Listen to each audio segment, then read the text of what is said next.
Ma'am, nangangopya po si Scarlett sa akin, no? Apakasinungaling mo, Samantha. May nangangopya pala dito? Bagsak ka na sa akin, Scarlett.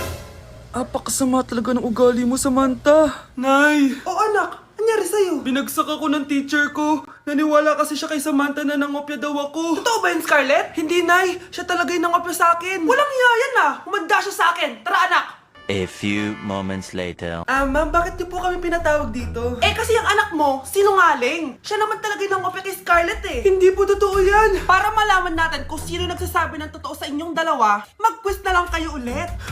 Patay ako nito. Humanda ka ng mapahiya, Samantha. Okay, time's up. Pass your papers.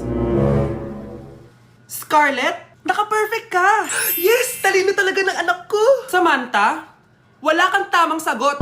Ikaw talaga ang totoong nangungopya. Nakakahiya ka, Samantha. Humanda ka sa akin sa bahay. Tara! Huwag po, Nay!